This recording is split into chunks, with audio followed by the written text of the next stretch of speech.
اعوذ باللہ من الشیطان الرجیم بسم اللہ الرحمن الرحیم الحمدللہ رب العالمین والصلاة والسلام علی نبیہ وحبیبہ محمد وآلہ وصحبہ اجمعین اما بعد فاعوذ باللہ من الشیطان الرجیم بسم اللہ الرحمن الرحیم وما ارسلناک الا رحمتا للعالمین صدق اللہ مولانا العظیم وبلغنا رسولہ النبی الامین المکین المتین الکریم ونحن علی ذالک ما قال من الشاہدین والشاکرین والحمد للہ رب العالمین۔ بزرگوں دوستو، اللہ مجدہ کا کرم ہے کہ اللہ تبارک و تعالیٰ نے ہم سب کو اتنی زندگی اور اتنی مہلت دی کہ آج اللہ کے گھر میں نماز جمعہ ادا کرنے کے لیے اکٹھا ہوئے ہیں۔ اللہ تعالیٰ ہم سب کا آنا قبول فرما لے اور ہماری نماز جمعہ کو بھی اللہ قبول فرما لے۔ بزرگوں دوستو، اس سے قبل کہ میں کچھ کہوں اور آپ سنیے، آئیے ہم اور آپ ایک مرتبہ حصول برکت کے لیے بارگاہ رسالت مآب میں درود پاک پڑھ لیجیے۔ اللہم صلی وسلم علی سیدنا محمد بارک وسلم وسلم علیک وعلی آلک واصحابک اجمعین۔ میں نے قرآن مجید کی ایک بڑی مشہور اور معروف آیت مبارکہ پڑھی ہے۔ اللہ رب العزت اپنے حبیب معظم صلی اللہ علیہ وسلم کے تعلق سے فرماتا ہے، اے رسول، ہم آپ کو نہیں بھیجتے مگر میں نے بھیجا ہے تمام عالمین کے لیے رحمت بنا کر۔ اے رسول، آپ کی شان رحمت والی ہے، آپ کی شان مہربانی کرنے والی ہے، آپ کی شان لوگوں پر نرمی کرنے والی ہے۔ بزرگوں اور دوستو، ایک مثال کے ذریعے میں اپنی بات کو آگے کی طرف لے کے چلتا ہوں۔ منیر شریف کا واقعہ ہے کہ منیر میں ایک گھر ایسا تھا جس گھر کے اندر باؤنڈری وال کے اندر چاروں طرف درخت لگائے گئے تھے۔ ایک زمانے تک وہ درخت لگا رہا، جس نے درخت لگایا تھا وہ بھی مر گئے، ان کے بعد ان کا بچہ بھی مر گیا۔ جب زمانہ پوتوں کا آیا تو پوتوں نے آپس میں بیٹھ کر ایک دن مشورہ کیا کہ صاحب، میرا باپ بھی بے وقوف تھا اور میرا دادا بھی بے وقوف تھا، جس نے گھر کے ارد گرد چہار دیواری کے اندر اتنے سارے پودے لگا دیے، درخت لگا دیے۔ ہم لوگ تو عقل مند ہیں، سمجھدار لوگ ہیں، زیادہ پڑھے لکھے ہیں، وہ لوگ جاہل لوگ تھے۔ ایسا کرتے ہیں، پیڑ ویڑ کٹوا دیتے ہیں، لکڑیاں بیچ دیتے ہیں، اس سے جو پیسہ آئے گا بلڈنگ بنا لیں گے اور کرائے پر لگا کر کے مسئلہ چلا لیں گے۔ ہم لوگ پڑھے لکھے لوگ ہیں، وہ لوگ بے وقوف تھے جو پیڑ پودے لگا کر کے اپنی زندگی کاٹتے تھے۔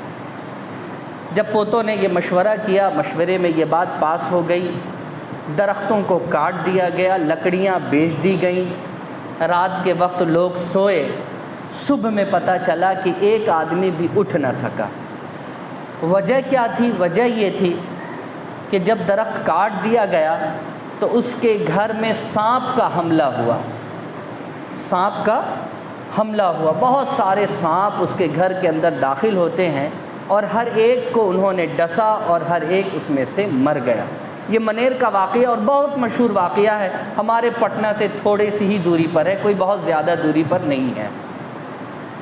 اس واقعے کو آپ نے سنا، اس واقعے سے آپ نے ایک بات تو سمجھ لی ہوگی کہ ہمارے جو بڑے بزرگ تھے ان کے کاموں کے پیچھے بڑی حکمت ہوتی تھی۔ اور وہ جو درخت کاٹا گیا تھا نا، اس درخت کی یہ خوبی تھی کہ اس درخت کے اندر سے ایک ایسی مہک، ایک ایسی اسمیل نکلتی تھی جو سانپ کے ناکوں میں یا ان کے سانسوں میں پہنچتی تھی تو وہ اس گھر سے، اس علاقے سے، اس جگہ سے دور بھاگتے تھے جہاں پر یہ درخت ہوتا تھا۔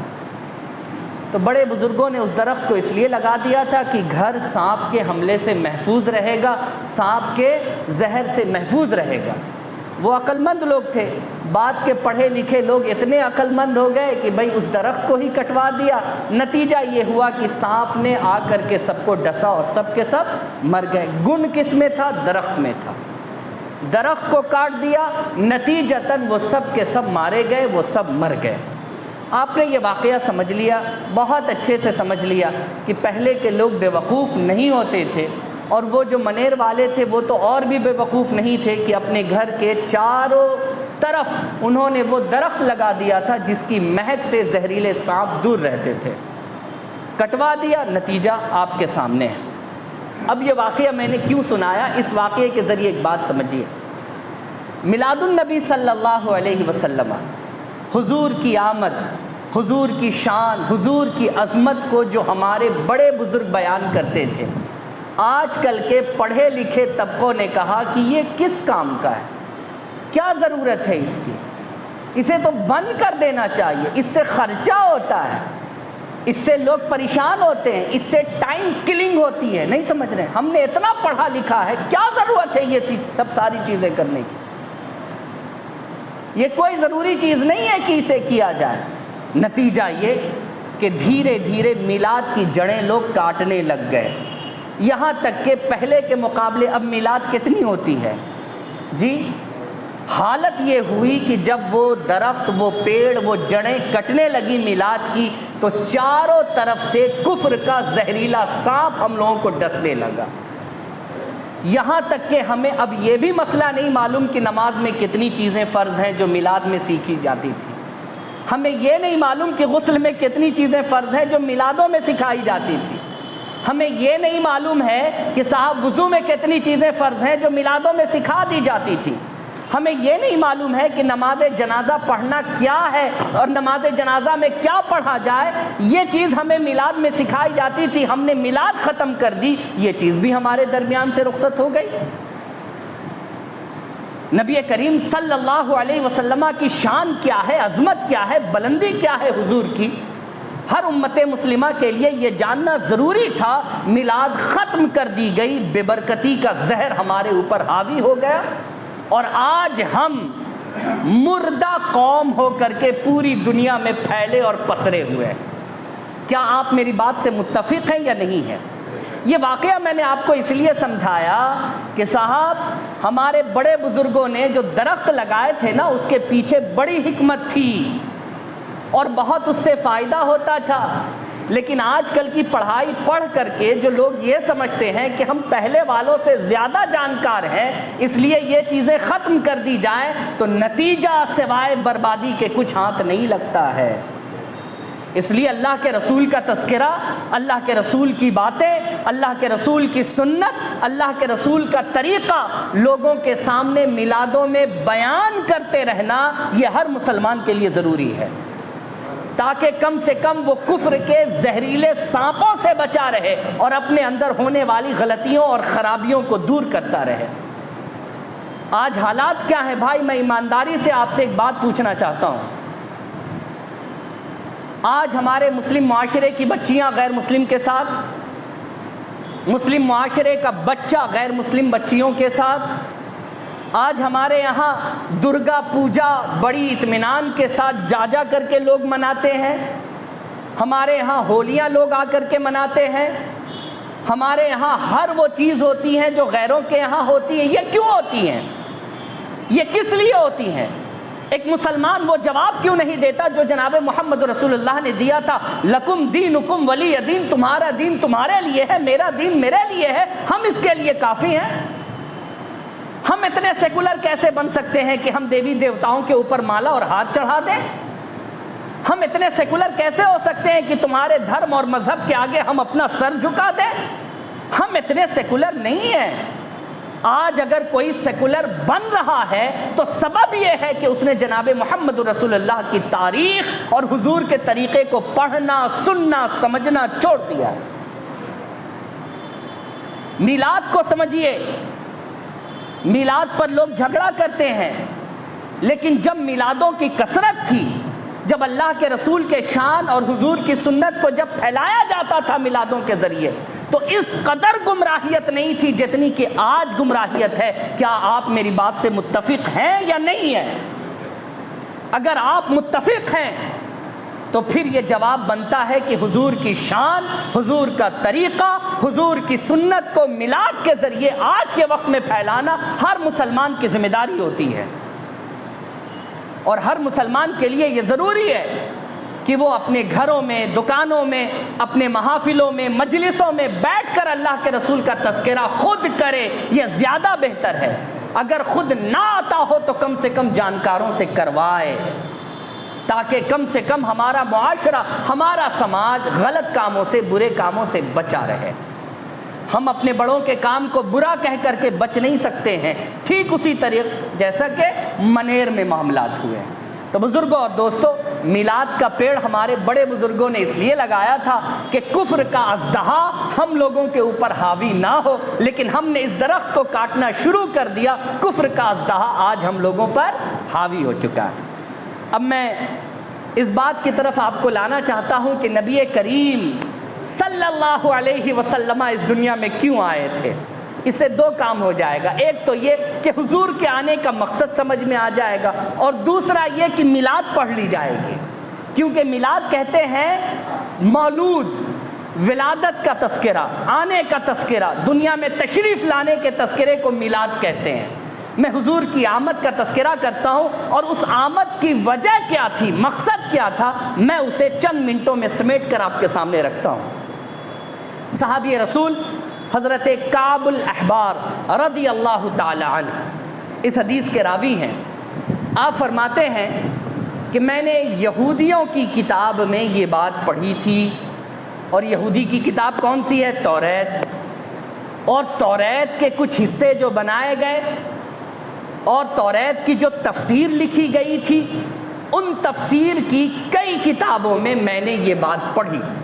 قرآن تو ایک ہی ہے نا، لیکن قرآن کی کئی تفسیر لکھی گئی، ابن کثیر ہے، تفسیر کبیر ہے، تفسیر ازہری ہے، کئی تفسیریں لکھی گئی ہیں۔ ویسے تورات ایک تھی مگر اس کی کئی تفسیر لکھی گئی، سمجھ گئے بات کو؟ تو وہ کہتے ہیں کہ میں نے تفسیر کی کتابوں میں پڑھا۔ حضرت کعب الاحبار رضی اللہ تعالیٰ بڑے پڑھے لکھے آدمی تھے۔ وہ کہتے ہیں کہ میں نے پڑھا حضرت اشعیا علیہ السلام ایک پیغمبر کے بارے میں جو حضرت موسیٰ علیہ السلام کے بعد پیدا ہوئے تھے۔ انہوں نے اپنی قوم کو یہ دیکھا کہ قوم دین کے معاملات میں ہیرا پھیری کر رہی ہے، جیسے آج کل ہم لوگ ہیرا پھیری کرتے ہیں، ویسے وہ بھی ہیرا پھیری کر رہی ہے۔ ہم لوگ بہانے نکالتے ہیں دین کے معاملات میں چینجز کرنے کے۔ تو آپ نے اپنی قوم کو سمجھایا، قوم نے سنا نہیں۔ اللہ رب العزت کے حضور شکایت کی، خواب دیکھا۔ اللہ تبارک و تعالیٰ نے حکم دیا، اشعیا ایسا کرو کہ کل کے دن تمہیں ممبر سے کھڑے ہو کر خطبہ دینا ہے، زبان تمہاری ہوگی، کلام میرا ہوگا، تم نہیں بولو گے، تمہاری زبان سے میرے کلام نکلیں گے، میں جبرائیل کے ذریعے تمہاری زبان سے کلام نکلواؤں گا۔ حضرت اشعیا کھڑے ہو گئے دوسرے دن ممبر پر۔ ممبر اس جگہ کو کہتے ہیں جہاں سے تبلیغ و اشاعت کا کام ہوتا ہے۔ یہ بھئی یہ کیا ہے؟ ممبر ہے جہاں میں کھڑا ہوں تبلیغ و اشاعت کا کام کرنے کے لیے۔ کھڑے ہو گئے حضرت اشعیا۔ حضرت اشعیا جب کھڑے ہوئے تو انہوں نے کہا، اے آسمان سن لے، اے آسمان سن لے، اے زمین خاموش، اے پہاڑ رک جا۔ جملے سنیے گا، اے آسمان سن لے، اے زمین خاموش، اور اے پہاڑ رک جا۔ خطاب ہو گیا آسمان والوں سے بھی، خطاب ہو گیا زمین کے انسانوں سے بھی، یعنی فرشتوں سے بھی، اور زمین پر کون ہے؟ انسان، انسانوں سے بھی، اور پہاڑ سے مراد جنات ہیں۔ سمجھ گئے آپ بات کو؟ اب بات سمجھے یا نہیں سمجھے؟ اے آسمان سن لے، اے زمین خاموش، اے پہاڑ رک جا، یعنی فرشتے، انسان اور جنات تینوں سے مخاطب ہو کر اللہ کا کلام۔ کیا تمہیں اس بات پر ناز ہے کہ قوم بنی اسرائیل میں پیغمبر پیدا ہوتے ہیں؟ تو سنو، اب قوم بنی اسرائیل میں نبی نہیں ہوگا، نبوت ختم کر دی جائے گی قوم بنی اسرائیل سے، اب نبوت کسی اور کو ملے گی۔ اور تمہیں کیا لگتا ہے کہ عزت دار کے پاس عزت رہے گی اور ذلت والوں کے پاس ذلت؟ نہیں، ایک ایسا وقت آنے والا ہے جو دنیا میں ذلیل سمجھے جاتے تھے وہ عزت دار ہو جائیں گے۔ اور تمہیں کیا لگتا ہے کہ شہروں میں ہی آبادیاں رہیں گی؟ نہیں، میں تو جنگلوں کو شہر بنا دوں گا۔ تمہیں کیا لگتا ہے کہ چرواہے ساری زندگی جانور چراتے رہیں گے؟ نہیں، ایک وقت ایسا آئے گا کہ میں چرواہوں کو بادشاہت دے دوں گا۔ تم میں سے کوئی بتا سکتا ہے وہ وقت کون سا ہے؟ سارے لوگ خاموش تھے۔ حضرت اشعیا کی زبان سے نکلا، وہ وقت وہ ہوگا جب اس دنیا میں جناب محمد رسول اللہ کی آمد ہوگی، سارا نقشہ بدل جائے گا، چرواہے بادشاہ ہو جائیں گے، جو لوگ دنیا میں ذلیل مانے جاتے تھے وہ عزت دار بن جائیں گے، فقیر امیر ہو جائیں گے، امیر فقیر ہو جائیں گے، کفر کے اندھیرے میں جو پھنسے لوگ ہیں وہ ایمان کے اجالے میں چلے آئیں گے۔ یہ سارا نقشہ بدلے گا کس کے آنے سے؟ جناب محمد رسول اللہ کے آنے سے بدلے گا۔ اور جو کم لوگ ہیں اور وہ جس مذہب کو ماننے والے ہوں گے، ان کا مذہب ساری دنیا پر غالب چلا آئے گا۔ جناب محمد رسول اللہ تنے تنہا آئے، آپ لوگ جانتے ہیں نا، مکہ سے ہجرت کے وقت 100 سے بھی کم لوگ تھے، لیکن نبی آخر الزمان کے وصال سے پہلے حجۃ الوداع کے وقت 1,24,000 صحابہ کرام وہ تھے جو موجود تھے اللہ کے رسول کے سامنے۔ باقی کی بات چھوڑ دیجئے جو اپنے گھروں میں تھے، یعنی تھوڑے سے اتنی تیزی کے ساتھ دنیا میں کون سا مذہب پھیلا؟ اسلام پھیلا، اور کس کے آنے سے پھیلا؟ جناب محمد رسول اللہ کے آنے سے پھیلا۔ تو حضرت کعب الاحبار رضی اللہ تعالیٰ عنہ فرماتے ہیں کہ آپ صلی اللہ علیہ وسلم کی بعثت، حضور کی پیدائش کا مقصد ہی یہ تھا کہ اللہ رب العزت نظام کائنات کو بدل دے۔ حضور جب آئے تو حضور کے آنے سے ساری چیزیں بدل جائیں، گناہ کرنے والے نیکوکار بن جائیں، جنہیں دنیا ذلیل سمجھتی ہے اللہ انہیں اسلام لانے کی وجہ کر عزت بخش دے۔ اور دیکھیے آپ اس زمانے میں اللہ کے رسول صلی اللہ علیہ وسلم سے کفار کہتے تھے کہ تمہارا کلمہ پڑھنے والا تو نوکر ہے جی، چرواہا ہے تمہارا کلمہ پڑھنے والا، کوئی پیسہ والا ہے تمہارا کلمہ پڑھنے والا؟ اللہ کے رسول صلی اللہ علیہ وسلم مسکراتے تھے۔ اور دنیا نے دیکھا ہے حضرت عمر بن عبدالعزیز کے زمانے میں مسلمانوں کے پاس اتنی دولت آ گئی کہ زکوٰۃ لینے والا کوئی نہیں تھا۔ وہ رقم کافروں کو دینے کو کہا گیا تو کافروں نے کہا نہیں صاحب ہم کو نہیں چاہیے، ہمارے پاس بہت دولت ہے۔ پھر کہا گیا یتیموں میں بانٹ دو، کہا نہیں ہر یتیم کے پاس ضرورت سے زیادہ مال ہو چکا ہے۔ یعنی اسلام نے ہر چیز پر قبضہ جما لیا، کس کے آنے سے؟ جناب محمد رسول اللہ صلی اللہ علیہ وسلم کے آنے سے۔ تو حضرت کعب الاحبار رضی اللہ تعالیٰ عنہ فرماتے ہیں کہ حضرت عائشہ نے جو بات کہی تھی جناب محمد رسول اللہ صلی اللہ علیہ وسلم کی آمد کے بعد میں نے ان چیزوں کو سچ ہوتا ہوا دیکھا۔ اور یہیں تک محدود نہیں ہے، حضرت وہب بن منبہ رضی اللہ تعالیٰ عنہ یہ بھی صحابی رسول ہیں، آپ فرماتے ہیں کہ خدا کی عزت کی قسم حضرت عائشہ نے فرمایا تھا کہ اللہ کے رسول صلی اللہ علیہ وسلم کی جب آمد ہوگی تو وہ ہر برائی جسے لوگ شان و شوکت سمجھ کر کرتے ہیں، حضور کی آمد سے وہ برائی ختم ہو جائے گی، مٹ جائے گی۔ جیسے بیٹیوں کو زندہ دفن کرنا لوگوں کے لیے شان و شوکت کی بات تھی، عورتیں اگر حاملہ ہوتی تھیں اس سے پہلے کہ انہیں پیٹ میں درد ہو، بچہ خود سے اس دنیا میں آئے، وہ عورتوں کا پیٹ خود سے چاک کر کر بچے نکالتے تھے۔ ایسے بے رحم لوگ جو زندہ جانور کو دور رکھ کر ان پر تیر اندازی اور نشانے کی مشاقی کرتے تھے، غلاموں کو کھڑا کرتے تھے اور ان پر تیر برساتے تھے یہ لوگ، تاکہ تیر کا مشق کر سکے، وہ نشانہ لگا سکے، نشانہ بہتر بنا سکے۔ ایسے ظالم لوگوں کے ذہن کو کس نے بدلا؟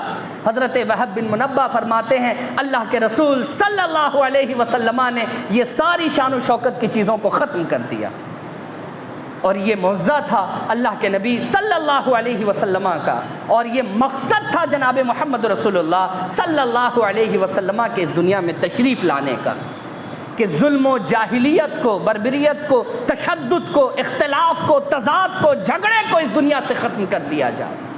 لیکن بدقسمتی آج جناب محمد رسول اللہ صلی اللہ علیہ وسلم کا کلمہ پڑھنے والے کئی فرقوں میں بٹے ہوئے ہیں، کئی حصوں میں بٹے ہوئے ہیں۔ رسول آئے تھے سب کو ایک بنانے کے لیے، لیکن ہم نے رسول کا نام لے کر کئی حصے میں خود کو بانٹ لیا ہے۔ یہ بڑا افسوسناک مسئلہ ہے، یہ بڑا افسوسناک مسئلہ ہے۔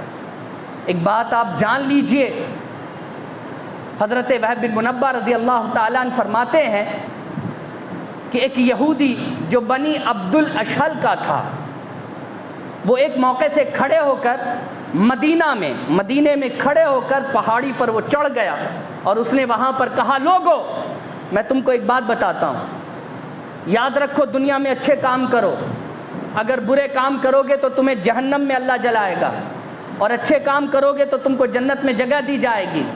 لوگوں نے کہا کہانیاں سناتے ہو، ایسا ہو سکتا ہے کیا؟ مرنے کے بعد تو ہم ختم ہو جائیں گے، ہم دوبارہ تھوڑا نہ زندہ کیے جائیں گے جو جنت اور جہنم کا منہ دیکھیں گے، ایسا ہو سکتا ہے کیا؟ تم کیا کہنا چاہتے ہو؟ اس یہودی نے کہا میں یہ کہنا چاہتا ہوں کہ تم مدینے کے سب سے بڑے تندور میں آگ جلاؤ اور مجھے اس میں ڈال دو اور اوپر سے تندور کا منہ بند کر دو اور دوسرے دن مجھے تندور سے باہر نکالو، میں اس تکلیف کو برداشت کرنا پسند کرتا ہوں مگر جہنم کی آگ سے اللہ کی پناہ مانگتا ہوں۔ اور میں یہ بات تمہیں اس لیے کہہ رہا ہوں کہ یہ بات صرف میں نہیں کہہ رہا ہوں بلکہ اسی مدینے میں ایک رسول آئے گا، اسی مدینے میں ایک رسول آئے گا جو سفر کرے گا مکہ سے اور یہاں تک پہنچے گا۔ لوگوں نے کہا مذاق کرتے ہو، ایسا ہونے والا ہے کیا؟ ایسا نہیں ہو سکتا، ایسا نہیں ہوگا۔ حضرت سلمہ یہ فرماتے ہیں، سلام بن سلمہ یہ فرماتے ہیں کہ اس وقت میں بہت چھوٹا سا تھا اور میں چادر میں لپٹ کر، جب ہلہ ہوا باہر میں تو میں بھی نکل گیا اپنے دروازے پر اور چادر میں لپٹ کر میں اپنے اونٹے پر بیٹھ گیا اور اس کی بات کو سننے لگا۔ اس نے کہا کہ جو بات میں کہہ رہا ہوں آخری زمانے کا رسول بھی یہی بات کہے گا جو میں نے کہی ہے کہ جنت اور جہنم کے معاملات کو اپنے ذہن میں رکھو اور اپنے اعمال کرو۔ لوگوں نے کہا اگر ایسی بات ہے تو بتاؤ کون ہے وہ؟